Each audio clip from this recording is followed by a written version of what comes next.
if you're not intentional about your life and constantly focusing on what you want to happen next, your subconscious will bring out what you're subconsciously asking for. So you have to consciously know what you're asking for and call it in, because otherwise your subconscious will call it. And that's how people, kind of the rich get rich and the poor stay poor, because like it's that subconscious, like you're creating these things without really knowing it. So no one's ever at fault for bad things that happen, but it's because what you don't know, you don't know.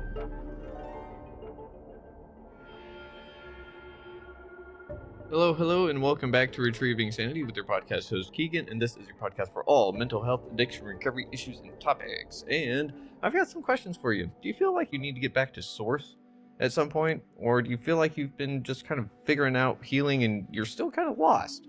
Well, today we've got author Justin Shaw, and he is also a mystical dealer and many other things, but I don't want to get too far into it without letting him introduce himself some. So, Justin, how are you doing today? I am doing very good, Keegan. Yeah, good to be here, there, everywhere. Magic of the internet. Good to be part of the internet, huh? Yeah, good stuff.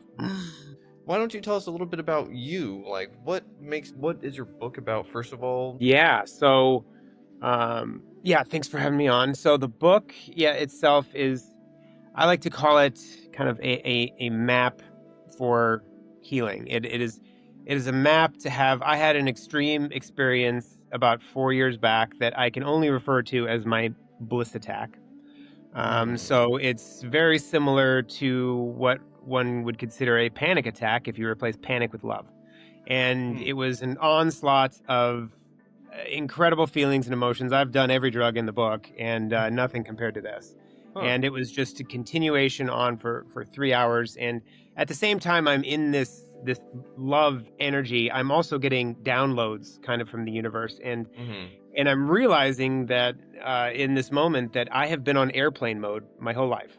And I realized that vast majority in the 90s something percentile is also on airplane mode. And I think all children are off airplane mode, and sometime in, the 7, 8, 9 range, they start listening to society and they start saying, girls are supposed to be this and boys supposed to be that, white people do this, black people do that, and they start becoming, that mold, and the airplane mode is now engaged. Well, that you can turn it off, and it's pretty amazing when it happens. And so this is essentially kind of a map I created to have your own bliss attack and to get off airplane mode. And so this was kind of the assignment I was given. And so I'm very excited to have, the book done and out there. And, haven't even been out that long, 5 or 6 months, and just trying to get it out there and create kind of awareness that this experience is open to anybody. I like to say I'm very special, but I'm not unique. And in any way, I am not unique in any way, and anyone can have this experience. And that's what this is. And it's called Sorcery, but it's not about wizards and magic wands, and you can leave your hooded robes in the closet for the next Harry Potter convention. It's not about that kind of sorcery. I'm not guaranteeing you're going to be Merlin or Gandalf. But if you want to be Merlin or Gandalf, this is where your energy has to be in the right spot. So this is where to start. So Sorcery I spelled with a U. So source is in source energy. And when I had this bliss attack, I connected to this field of energy that surrounds us at all times. And it is called source energy. And it's the quantum field, the unified field, the Akashic field. There's lots of names for it.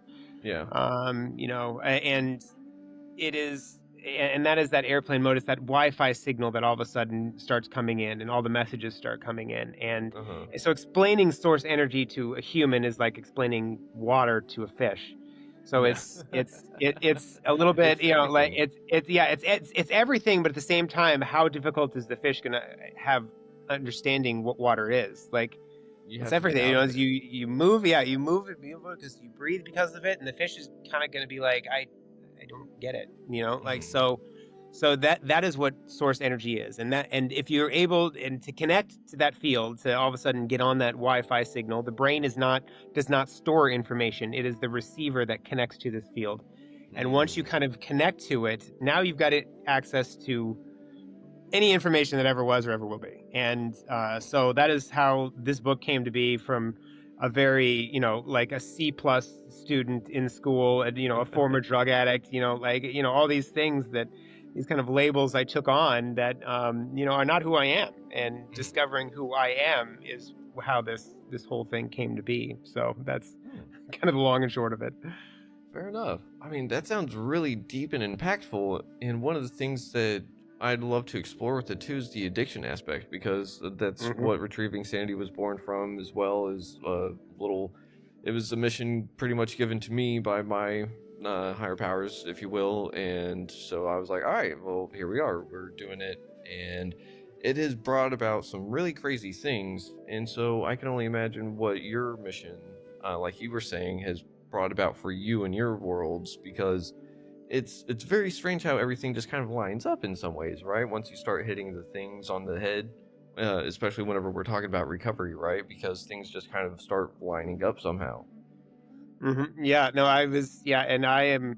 It's important for people to understand. Like, there's sympathy as an empathy. Sympathy Hmm. is someone that will, listen to your pain, whereas empathy, someone that feels it with you. So, Yeah. I have been through the ringer when it comes to the American medical, field. So it's, addiction, depression, anxiety, ADD. These are all, things that kind of Hmm. things that we labels that we put on people, that really there's one root cause, and that root cause is spiritual bankruptcy, and there's Mm. one thing for everything, and that's where it comes from. Any disease labeled as chronic, you start at the spirit, because that's where it Hmm. is. So, and that's just a bad mouth the medical community here, and it's when you have an injury, I like to compare it. So when you have an acute injury, so Hmm. I fall off a ladder and there's a bone sticking out of my arm. This is not a great time for like meditation. Like it's not really, acupuncture is not the appropriate thing to do in that moment, right? Yeah. Like that there Uh-huh. so these holistic things have a place, but doctors also have a place. So you go to the Hmm. doctor, Hmm. you get it set. Yeah. Well, after it gets set and the doctor does their thing, well, now it is the body that heals itself. What made the Hmm. body heals the body. So the important thing to understand about trauma and addiction and depression and anxiety and all these things is we have to learn how to set the emotional slash spiritual bone and let the Mm. body heal itself. And Mm. that's what this is all about, is learning how to, because the medical community doesn't have a clue. It is the mind body spirit connection. Hmm. They are never going to include the spirit in that. You're not going to go to a Hmm. doctor with your emotional problems, and he's not going to say, he's going to give you a bottle of pills to leave with every time. You're not Yep. going to leave a psychiatrist's office without pills. He's not Hmm. going to sit there and say, well, what it sounds like is maybe your chakras are out of line, and maybe seeing a shaman is a better way to go. That's Hmm. never going to happen. It's never going to Uh-uh. happen. No, So sir. we have to educate ourselves that there are other ways to do things, that the holistic thing is kind of, like including all forms of healing, and that's with our Western mind is just like, oh, that's just a bunch of hooey witch doctor bullcrap. It's not. Hmm. It's really No. not. And No.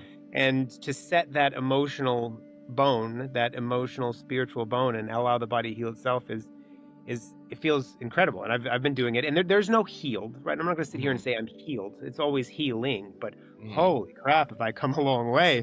Like, I have spent nights on park benches and in jails and rehabs and halfway houses, and oh my gosh, like, to be on the other side of that is incredible. So the kind of the map, I was in AA for a long time, and Hmm. it can be helpful, but it also can be disempowering. So there's Yep. there's a dichotomy of everything, and Yeah. like religion especially is something that can be extremely helpful people, but it can also Hmm. destroy people, and two Yep. things can be true at once.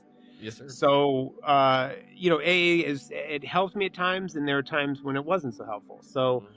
but I used that kind of this 12 steps, and I was like, I saw something that did help people, and but I felt Hmm. like it's very rigid. It's one step, two step. You do them in order. You don't go out it. It's very religion. Yeah. AA Yeah. is essentially disguised Christianity, which is a very Hmm. strict. Do it this way. This is the only way. This is the only way you're going to do it. There is no healing outside of this way, Yep. and I don't believe that at all. Nope. So I created, instead of 12 steps, well, moving forward is good, but moving up is better, because a bird Hmm. has a better perspective on things than a worm. Hmm. So I created 13 rungs. And so it's kind of Mm. climbing higher. They're very fluid. You can move in between them. They're not rigid steps. And so you just kind of Mm. climb higher. and get a better perspective on life in general. And so, and there's 13 for a very specific reason, because immediately the first rung is shadow work, which is our shadows, is that side of us that is made up of all of our limiting beliefs, all of our trauma. You're obviously familiar with it.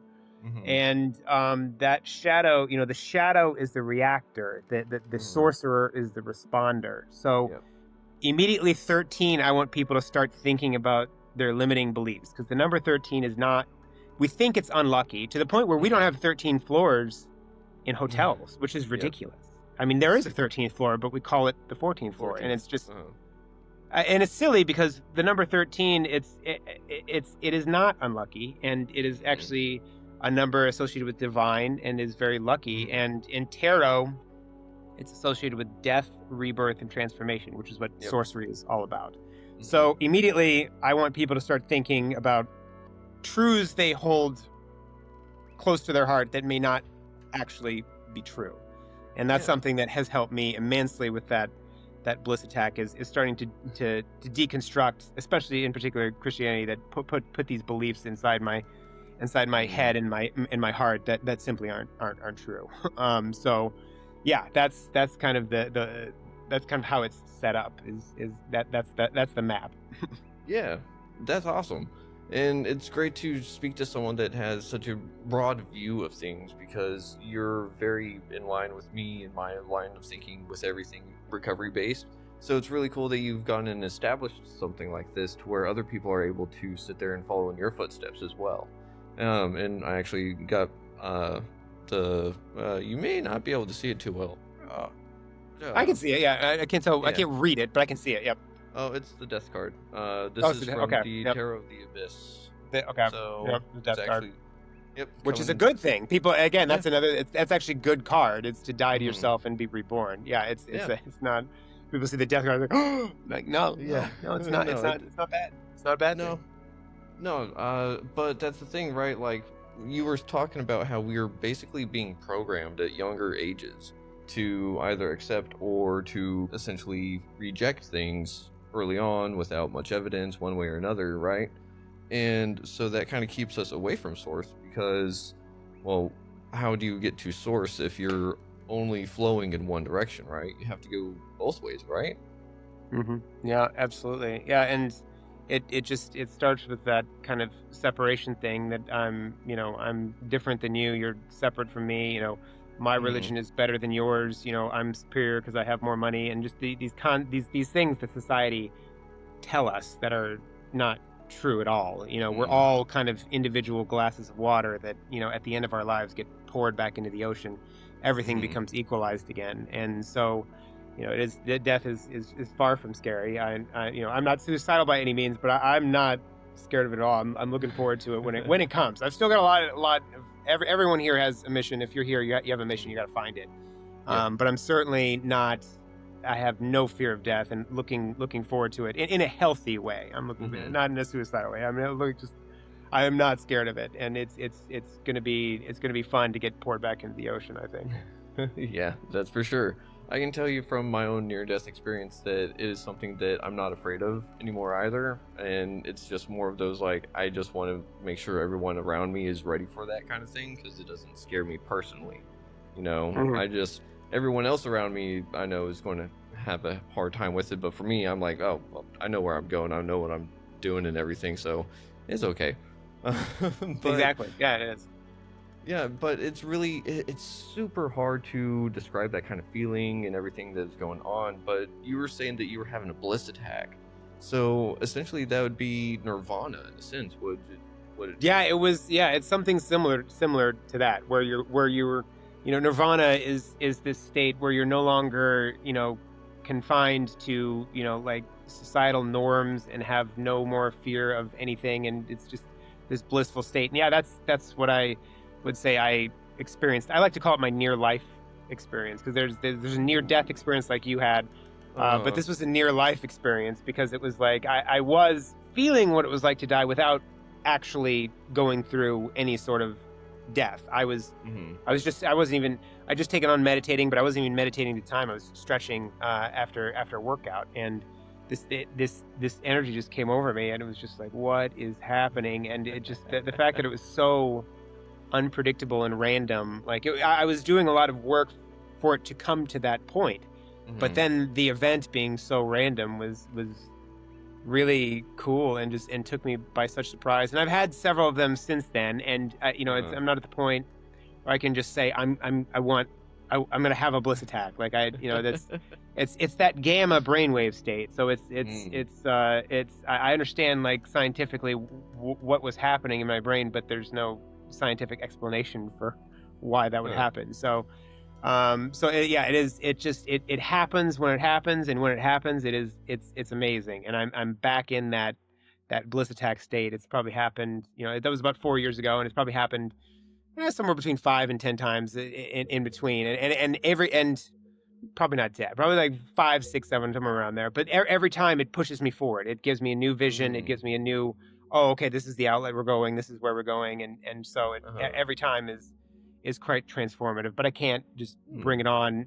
I can't just say, okay, you can't go into meditation with expectations. The expectations are the first step towards resentment. So no expectations.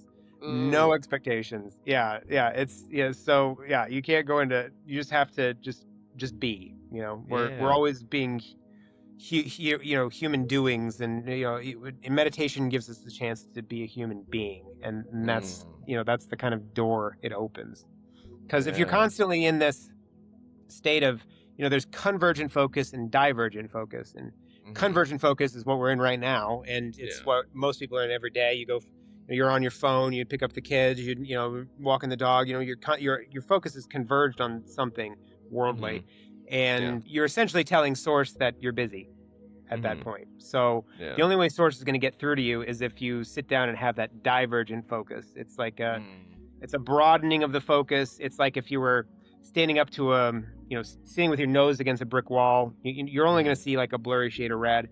If you take a step back, you kind of, okay, there's a brick here, and you take another step back, and you'll notice there's several bricks standing on top. You take another step back. Oh, it's a wall.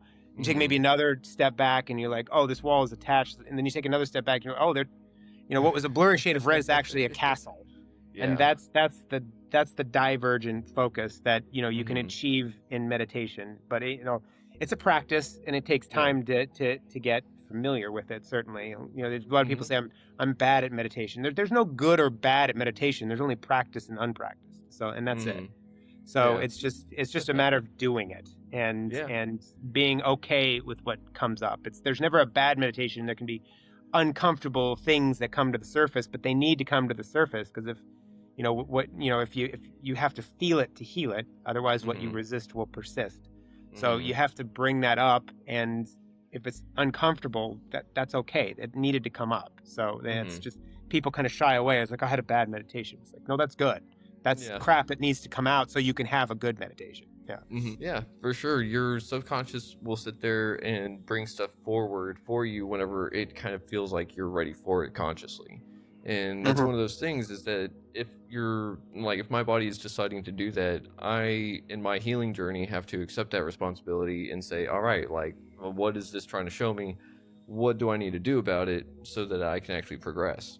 But that's kind of the thing too, is that a lot of the time that brings change, and change scares people, because maybe they don't like where it may be going, even though it's for the better, because are they the ones that say who is in the right or wrong in some aspects of things? In terms of like change, I mean, change is the only constant is change. So that's and people with and this is the problem I have with things like AA and religion is there is no change. There is nothing. There is only this archaic rule system that you must live by, that we've lived by for thousands of years. In the case of AA, it's been 100 years, and there is no change.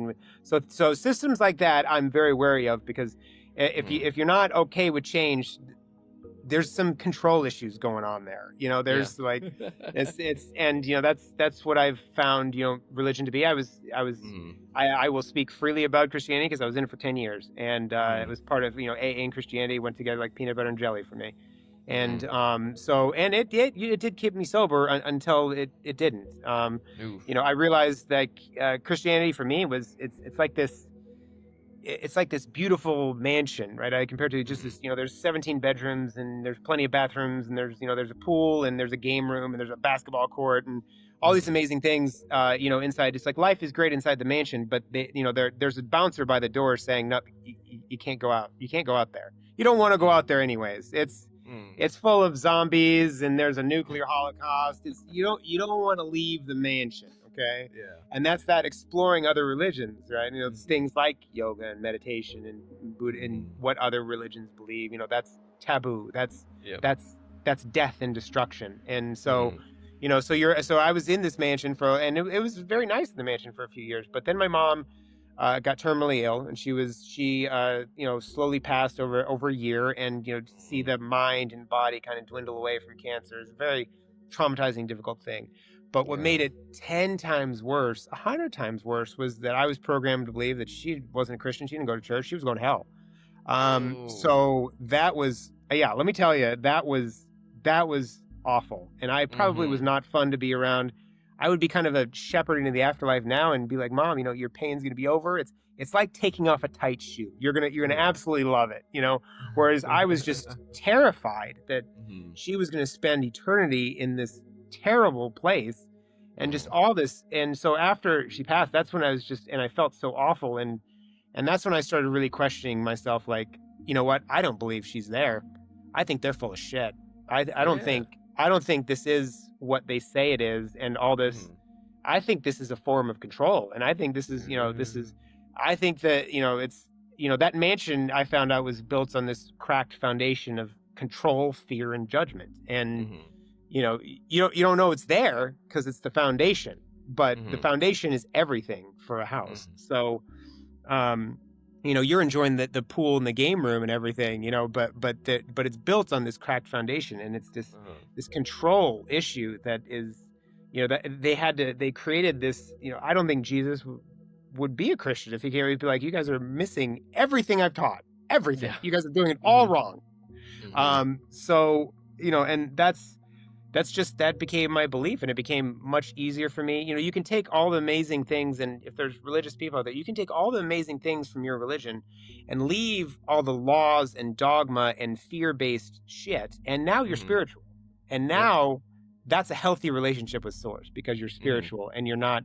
There are no rules. There are no. One religion is not better than the other. That's Mhm. all crap. Mhm. And so once you kind of get with those ideas in there, and like get good with that idea, and well, now you've become spiritual now, and you're much happier because it's like Mhm. there's now you see the unity in everything, and it's just a completely different religion and spirituality. They're just way different schools of thought, and Mhm. all my joy has come from leaving religion behind and Mhm. embracing spirituality. Yeah, that is one of the things that's really hard to kind of get across to some people that don't understand that. But I'm so glad that you're bringing up a whole bunch of this stuff, because whenever I first got into recovery, what kept me out of recovery was I didn't want to have to deal with the Christian dogma, essentially, of going into AA. So I was like, yeah, I'm Mhm. not going to do it. I had my whole story happen, and then I was like, well, I was told that I had to go someplace and I wasn't going to like it. I didn't know exactly where that was or anything until my cousin called me up after the fact and was like, "Hey, I heard what happened. I can get you into this rehab down here." And I was like, "Oh, okay, that's cool." But it was a 9-month Christian military rehab. It's the best and easiest way to describe it.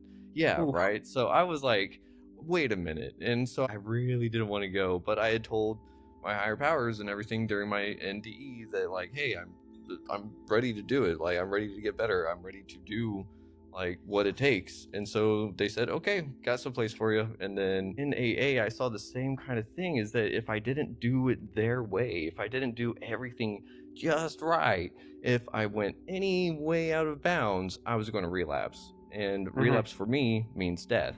So I didn't want that, but I could just, it just didn't feel right, you know?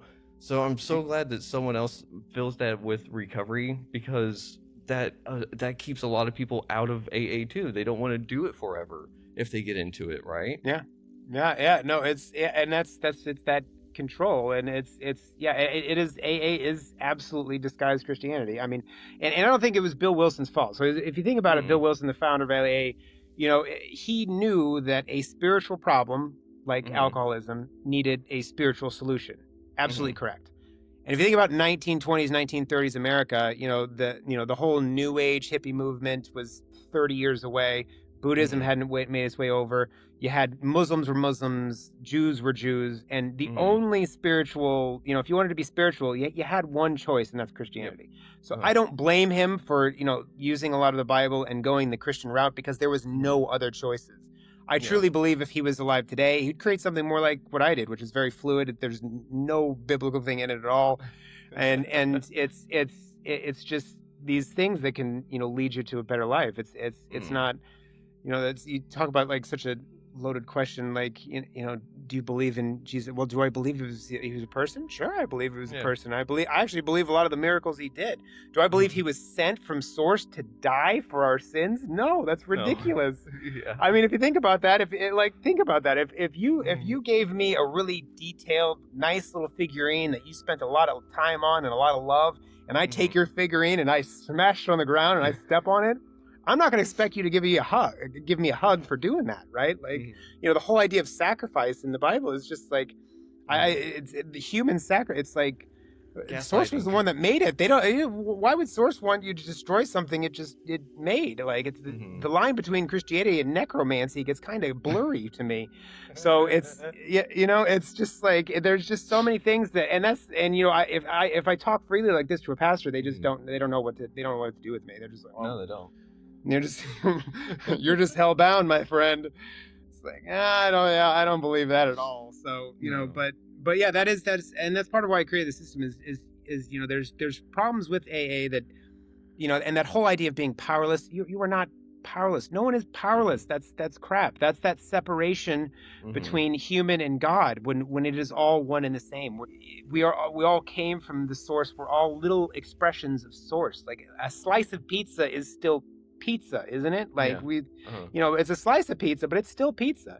So it's that idea it's not about letting God in, it's about letting God out.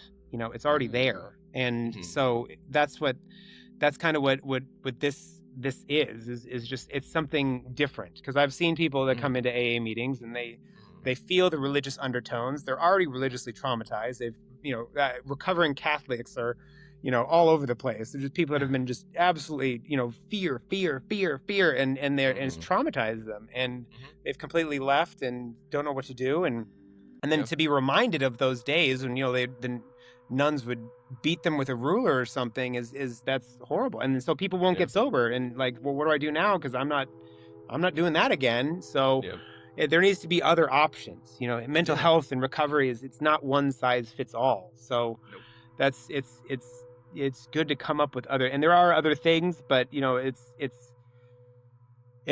they're all kind of similar. And it's that separation.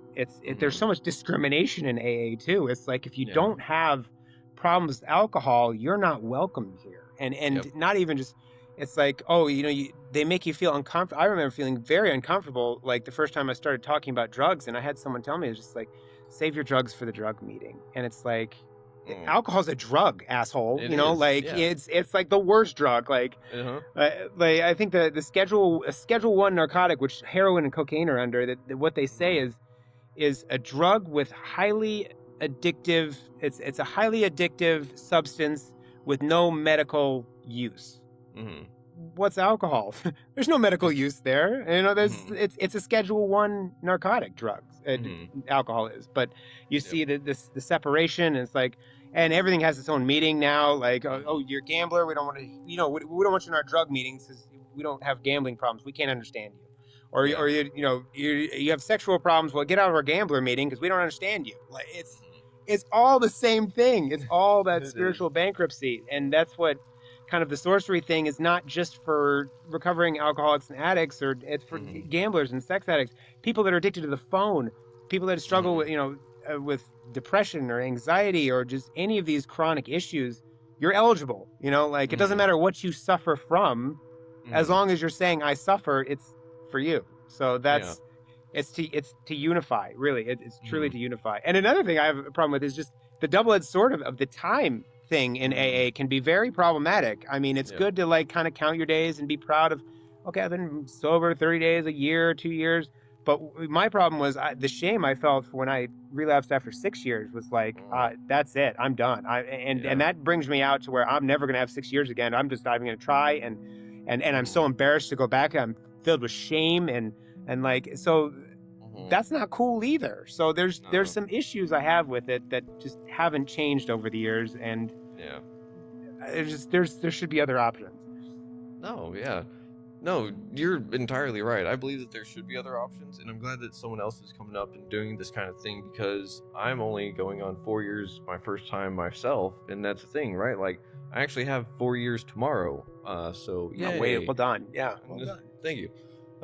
But that's kind of the thing is that it took like literally dying and everything to go and say, okay, you know what, I'm ready for some kind of help because I don't know exactly what it is I need, but there's something, right? And Mhm. so now that you're having this kind of thing, you have your sorcery out there. That's the thing is that I'm kind of feeling like it's that omnious view of recovery. It's kind of like pulling a little bit from everywhere that makes Mhm. because you're not looking at a strand on the web, you're looking at the entire web of Mhm. recovery. So Yep, exactly. why don't you run us through what the rungs are of your sorcery real quick? Yeah, I can absolutely do that. Yeah, and I would never tell anyone to not go to an AA meeting if they need to go. I wanted to Yeah. clarify that before I get into it because Hmm. there is a community aspect to AA that is wonderful, and Yes. I really hope at some point to maybe make. I'd love to see like sorcerer meetings with all inclusive. It's just anyone Yeah. struggling because like if Hmm. someone has anxiety issues, you're not welcome in an AA meeting, and I think that's Hmm. bull crap. But Yep. there's a communal aspect to AA that's wonderful, and I would never Yeah. say like if you're struggling and need to be around a group, go to an AA meeting. I'm For not sure. there it again it can be both helpful and disempowering. It is both true at once. So Yes. I want to be clear, I'm not telling people not to go. So Hmm. it's just here's another option, here's something to work Yeah. with it as well. Hmm. If it's working for you, it's something to work with it. But the Hmm. 13 rungs, just I can go through kind of briefly. It's the first rung is shadow work, which is Okay. about the other side of us, the reactor side to us, as opposed to the responder. Hmm. And that's getting in touch with it's the shadows made up of traumas and limiting beliefs, and it's the side to us that we don't like so much. But it's important Hmm. to be aware of it because you are not the shadow, Uh-huh. you are the awareness of the shadow. So it's Ooh. important to kind of be aware of that. And Hmm. I name my shadow, I keep it. There is a side to me. I like to say the shadow is in three spots in the car. It's either driving the car, it's in the passenger seat, or it's in the back seat. If the Mm. shadow is driving your car, it's always going to drive off a cliff. It's always it's always going to drive off the cliff. And when we Yeah. see people in society that they're driving their car, these are people who are non-functional in society. Hmm. They're they're homeless. They can't hold on to a job. They have a hard time. It's maintaining themselves, taking care of themselves. Their shadow is Hmm. driving the car and it's Yeah. driving it off a cliff. My shadow then moved into the passenger seat when I came to the AA Christianity thing. Well, it was still Hmm. too involved in my life. It was talking to Mm. me. Yeah. It's I had relationship problems. I had self-esteem issues. I had shame problems from the kind of fear-based system I was Hmm. stuck in, and so that shadow was sitting in the car, and it wasn't driving the car because I was functional. I had a job, I had an apartment. That's great, but it was Hmm. talking to me and still really affecting my life. Where you want it is in the Mm. back seat, where you're kind Yeah. of checking on it. You're Uh-huh. loving it from afar. You're kind of like you okay back there? You doing good? Uh-huh. Like, yep, I'm okay. I'm okay. And so you're aware of it and it's back there, but it's in the back seat and it's not involved in your life. So Hmm. there's all kinds of things for the shadow. The second one is called a call for inaction, Mm. which is about meditation. It is a call Okay. for inaction, not Uh-huh. action. And so that's the importance, and that's where we get into the shadow, is mining the subconscious in the Mm. meditation. You go in there and you're going deep and you're going within, and these things are coming out, these beliefs, and Mhm. so that's how you get in touch with your shadow and what your beliefs really are and what might need adjusting. And so it's the importance of meditation. Uh, Mm. the third one is surrender to serenity. So Mm. that one is about That was a term I heard in A that I just really liked, but it's about understanding human behavior better, and that we Yeah. are all biological computers, and so it's Mm. about understanding. We tend to get mad at someone who has scorned us, and they're such a jerk, and they're this, and they're screwed up. If you have an understanding that they just have faulty programming, like Mm. there really is no bad or good people. They're just people making choices of who they want to Mm. be. So if you're not constantly questioning your thoughts Mm. before they become your thoughts and feelings, before they become actions, you are an Mm. organic robot. That's all Yeah. you are, and society is filled with it. That Mm. whole idea of NPC, programs. There's programs and users. There's Yeah. that. This is a Uh-huh. simulation. It is, Yeah, and yeah. so there are programs out there. And to understand when you run into a program, Mm. understand what it is, and the program can only run its program. It can't do Mm. anything else. It can't Mhm. run any other programs. You click on Microsoft Word, Excel is not going to pop up. It can only run the program it knows. So to understand that better is like critical in healing, like Mhm. to understand people. So the fourth one is health is wealth, and that's kind of self-explanatory. It's the mind, Mm. body, spirit connection. If Mhm. you're not taking care of, to pay respect to one is to pay respect to the other two. So you can't be Mhm. out there and be spiritual and just eating garbage all the time. It's fine to indulge. I'm not saying like don't indulge. Like it's fine to indulge, have some ice cream once in a while. But Mhm. if you're having every night and it's overindulging and McDonald's during the day and you're just not feeding your body right, you're not out there. Physical activity again. It's not something that has to happen every day, but it needs to happen. Mhm. Yeah. So taking care of your body, because feeding the mind, body, spirit triangle is all respect must be paid to all three. Yeah. And then the fifth one is emotional alchemy, which is Ooh. about, yeah, that's an important one too. It's Mhm. turning base emotions into elevated emotions Yeah. through acts of consciousness and forgiveness. Obviously, hate for someone, through the Mhm. act of forgiveness, which doesn't happen all at once. Yeah. It's a daily thing. Mm. I feel so good to forgive all the people that I've forgiven, to not have any ill will towards people, but Mhm. I still daily have to forgive the institution of Christianity because I'm still pissed at it, Oh, and yeah. it still comes up. Like even when I talk about it, like I can feel my anger for it. And at least I've done a lot of work, and at least there's a lot of people that have spurned me and scorned me, and I forgive them all because Uh-huh. they were all programmed to do whatever they were programmed to do, and it's cool. Yeah. But I still get, so that's a daily thing for me to have to forgive, but it's to my benefit. And so there's a lot of there's a self-help book out there called Let Them. It's the Let Them theory, and I've Mm. heard it a lot, and it's kind of this thing where you're saying to other people's behavior, just let them, like it's not going to Yeah. affect me, let them. Well, I think we, how you alchemize emotions is to take that a little bit step further. And so if Uh-huh. you're thinking about, if you're jealous with someone, or you're feeling hurt by someone, Mhm. study them. This way Mm. the emotion can become kind of, instead of just like saying no, well that's good, and it's, you're not letting it affect you, but you're also losing your connection to all other humans. You're just like all other Mhm. you're losing that connection. So Uh-huh. it's really important to create unity. And so studying, getting curious about the human condition, Mm. can help alchemize those base emotions, jealousy, fear, those kind of base emotions you're feeling, by getting curious. So that's something Yeah. that I like to do. The sixth one, that's comfort and discomfort. So Ooh. yeah, that's a tough one for any human. I Uh-huh. have a hard time getting in uncomfortable situations, but the truth is, no growth happens within the comfort zone. It's a beautiful place and we need it, but nothing grows there.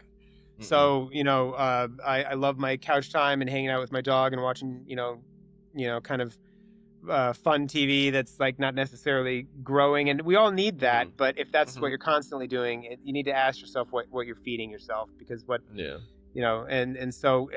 and getting in comfortable situations that are just like, I'd rather be doing something else, but it's for your own growth. Mm. Constantly, at least once a week, you need to get someplace really uncomfortable, a situation Mm. that you're like, I don't want to do this. It could be like, speaking at a wedding or something. That's a great time for growth, because if you do something, you get up there and you do it, Source will get Uh-huh. you high afterwards. You'll feel a Yeah. high. That's when you do Uh-huh. something uncomfortable.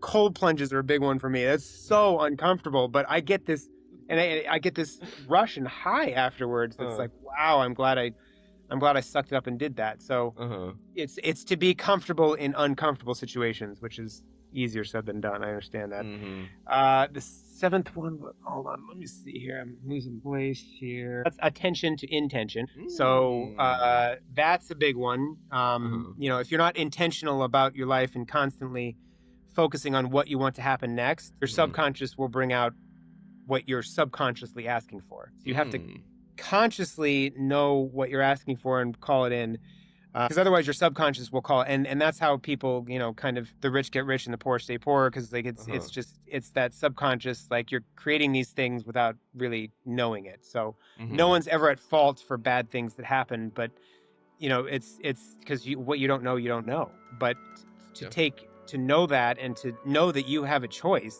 and that life doesn't have to just happen to you. You are the projector, and you are the projector. So and if you think about a projector, it doesn't care what movie you play. Like if you put in the best movie, or you put in the worst movie, it doesn't care what you play. It's going to play it. No. So what you're projecting out is a huge deal, and so focus is on intention. The eighth one is goats over sheep. People love this one. So goats over sheep. So goats, the acronym, greatest of all time. And sheep being what we deal with in most of society. Sheep are very easily hurtable. They are lost without the shepherd. They need something outside of them to be able to, understand or go in direction. They need to be told what to do because they're sheep. Goats, on the other hand, and although it's an acronym, greatest of all time, I love that the animal itself too is kind of this unhurtable, doesn't give a crap, gonna do whatever it wants to do animal. So it works perfectly for this. But when you think about the greatest of all time, it's not to to get an ego about it, but anyone who's done something great doesn't listen to other people. They have a focus of what they're going to do and how they're going to do it. And you can listen to other people, but in the end, and other people can have great ideas, and it's not to say don't listen to anybody, but you'll have some people that give you some great tidbits of information, but you're always going to have people that want to hold you back and pull you back, and they can be jealous, or they can just they could just be energy vampires and just like trying to like bring you down and suck out your energy. And so goats do not allow the energy vampires in. You can listen to them and kind of phase them out, but you can't absorb it. Goats do not absorb that that stuff. They have a vision and they have a goal. So you to be a sorcerer, you need that mind of a goat. So that's goats over sheep. The ninth, Follow Your Bliss, a term by Joseph Campbell. I get into Joseph Campbell a lot in that one, the kind of hero's journey, and how important it is to find what you love and follow it, and just continue to act on your passion. And when you find your passion, take it as far as you can for as long as you can until you can take it no more. So it's about following your passion and acting on it, and seeing where it leads. It may not lead to billions of dollars or whatever, but you're going to be happier. And find what your passion is. It's the flow state, whatever puts you in the flow state, where time disappears. Time's not real anyways. But we feel time, and we know it's not real because we feel it in different ways. Like, oh my gosh, that an hour went by, like felt like 5 minutes. So you're kind of in that flow state, and to find that and just follow it. So follow your bliss. I also talk about simulation theory in that one. We are in a simulation, but it is your simulation. It is a projection of whatever it is. We're in this like a flight simulator. If you think there's a clear purpose for a flight simulator, and it's to learn how to fly, and then to in an unconsequential atmosphere, to bring that into the quote real world, and that's how pilots fly. Well, here that skill we're learning is love, because it is the one thing we will both leave here and take with us to the other side. So Yeah. it's the skill we're trying to learn. That is why we're here, and we're trying to get better at it. So Mm. people get freaked out of the simulation theory, and there's nothing to be freaked out about. It's your Uh-huh. projection, it's your simulation, and you're here to Mhm. learn how to love. So start Yeah. doing it. And the 10th one was rose-colored glasses. So I put rose colored contacts. I made it a little bit, didn't be clever with it. Rose-colored contacts. It's perception, how you Mhm. perceive the world. We're just it is everything, and Mm. it's so important, the perception, how we're seeing things, and because Mhm. how reality happens through us, not Mhm. to us. So Yeah. how we're perceiving the world around us is critical for Mhm. mental health. I mean, if you think the world is falling apart, the world is falling apart. So it's a matter of changing that perspective, and to have Mhm. the less catastrophizing kind of perspective on life, and to Mhm. start seeing things in a better light, and start seeing people and humans in a different way, and changing the Uh-huh. outlook. It's a big deal. Yeah, yeah. 11th is instinct versus intuition. Very different. Ooh, yeah. Very different. So people don't understand that they use them interchangeably. They're very different things. Mhm. Instinct Yep, yep. is more of a fear-based emotion. Survival. Mhm. Yeah, survival. We absolutely need it, but we don't Mhm. need it very much anymore. When that kind of fear kicks in, and most people's instincts are running on overdrive because of trauma. So Mhm. the instinct is working against us. So that Yeah. it's that fight or flight that we're always feeling. Our outside world and our inside worlds aren't matching when we have PTSD. And that is Mm. that, the soldier coming back from the war that's emotionally still on the battlefield, but physically is, in his apartment, and having these Mhm. reactions to something that isn't there. Well, their Yeah. instinct is turned on overdrive. They might, hear, Mhm. fireworks, and that's going to send them back to this image of the battlefield, but there's nothing going Mhm. on. So, Yeah. I like to compare it to, if you're walking home from work, and there's a car coming by with a gun hanging out.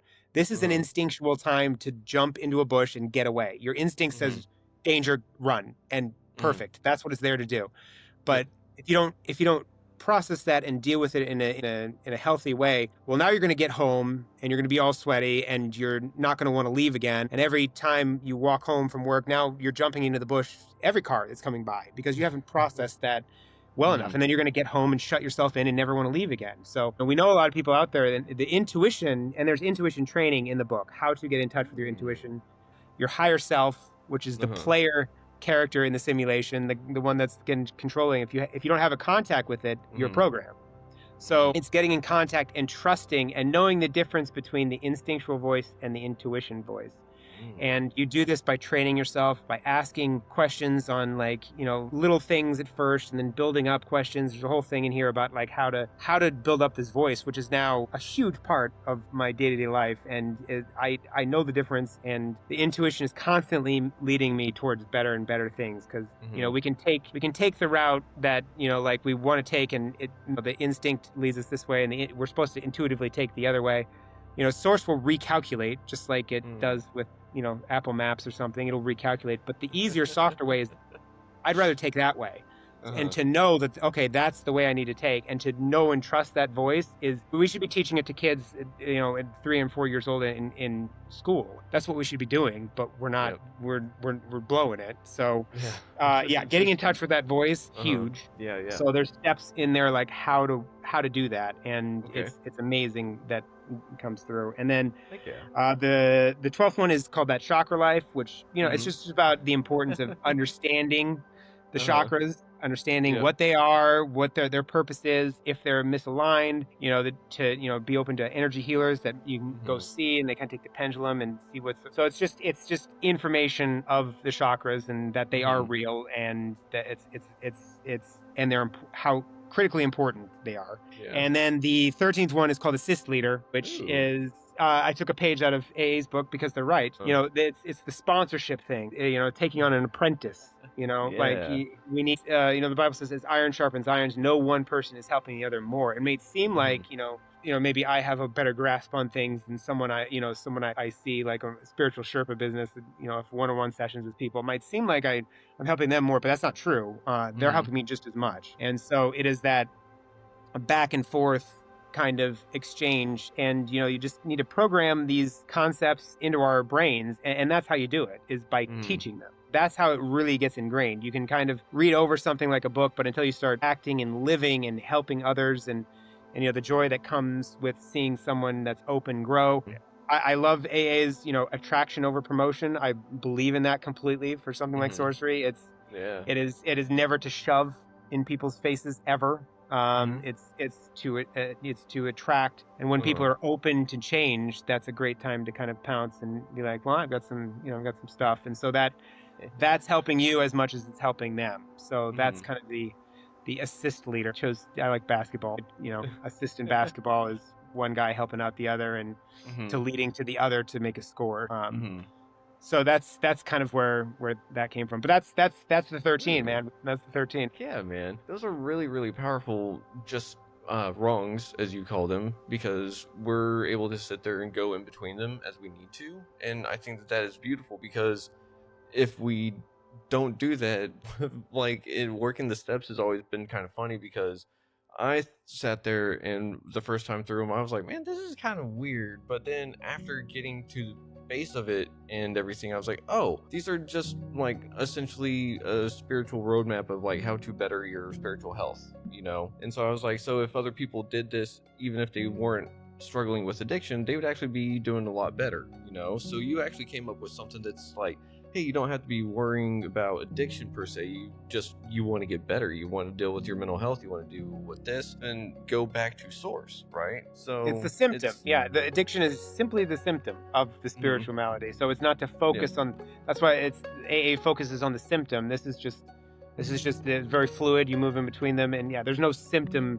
There's no focus on the symptom. It doesn't matter what you suffer from. If you're struggling, it works. And it's just amazing work that you've thrown together, because there's a lot of truth in everything, but at the same time, it's so hard to get all of this crammed in 1 hour. I've got a question real quick. Do you think that we could see you on in the future? Because we're close to the end of this one. And I know that I have so many questions, and I'd love to dive into it. And in my head, I'm like, if you're up for it, I would love to even do like a episode per wrong, kind of like do a real deep dive on that. That would be really fun. No, I'm down for it for sure. I know we're at the end of this one, but there's a lot to dive into. There's a whole lot. Like I'm at the very beginning of this, and I've been thinking about things like webinars or whatever on each one, and things are still coming together. It's because it's so new, but I'm open to whatever, certainly. And this is my flow, this is my follow my bliss, so I love doing it. This is where we're at an hour, it felt like 5 minutes, so this is something that I said, follow your bliss, find your flow. This is what I do. So absolutely. Sweet. Because like I said, I've got a ton of questions, but one of them is, Justin, the name of this show is Retrieving Sanity, and we explore how all facets of living life impact mental health. Looking at the incredible motley adventures of your life, what does Retrieving Sanity personally mean to you today, and what's one practice or perspective that you believe is crucial for anyone on that journey? Yeah, good question. So, I have to retrieve my sanity every morning because I seem to lose it overnight. My health, both mental and physical, is a sandcastle, and so the sandcastle, you can have the most elegant, amazing, beautiful sandcastle, but if you're not maintaining it daily, you can miss a day, couple days, whatever. But after a week, it's going to start to fall apart, and 2 weeks, it's gone. So and that's how I view my health. So that's how I have to get up every day and find my sanity. That is in the non-negotiable morning routine of, I do half an hour of yoga and half an hour of meditation, and then I'll watch something. I have this app which is it's called Gaia, and it's like Netflix for consciousness. And there's so much stuff on there that you can learn and grow. So I watch an hour of that. So my 2 hour morning routine is non-negotiable, and that is how I retrieve my sanity. Because I lose it overnight. It's amazing. That is everything I built in the day. I wake up in the morning, it's gone. I gotta find it again. Put it so well, but you're just entirely right.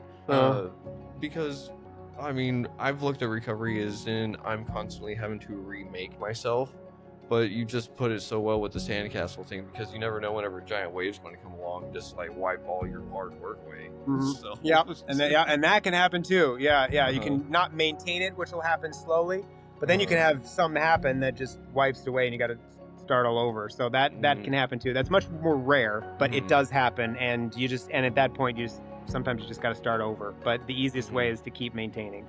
Yeah, for sure. And I know that myself, I was in that state of like, all right, I'll make it look pretty, and I'll leave it alone forever because it's there, so it should be fine, right? And then come back, it's gone, I'm wondering where the hell it went. Yep. But now, being conscious and being intentful with everything seems to be doing a lot of wonders, and I would love to really just figure out what it is that people can do for themselves in some way, shape, or form. But we can all speak about that in the next episode, correct? Yeah, sure. Yeah. Whatever. Yeah, we can definitely do that for sure. I forgot to ask though, where can people find you, and where can they find your book? Oh yes. Okay. Yes. Yeah. This is good stuff.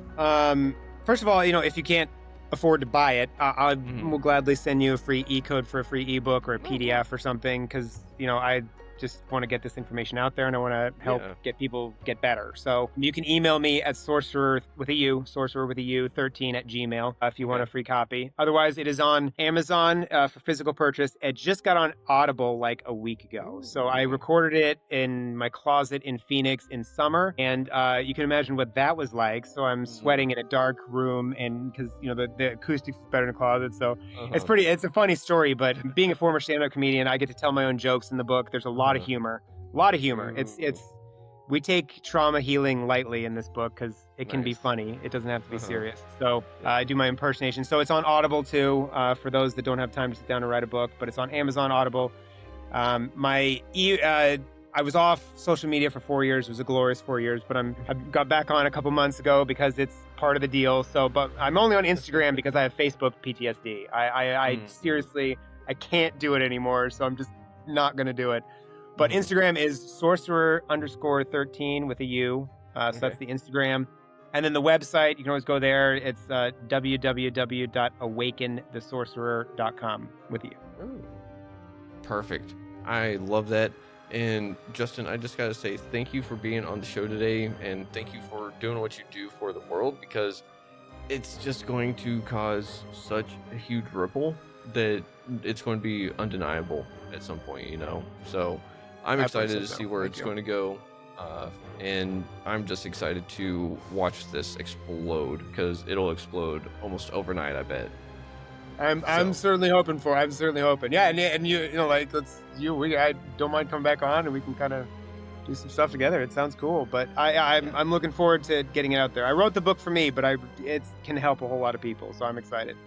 Heck yeah. Well, Justin, again, thank you for being on the show, and everyone out there, thank you for listening to Retrieving Sanity on WDJY 99.1 FM. And as always, try to love yourself, try to love others if you can, but you gotta love yourself first if you want to do that first, other one. And we'll be here next week. We'll be checking out, just how to get better as we continue our path of healing and recovery. So, with that being said, much love. Done. Peace.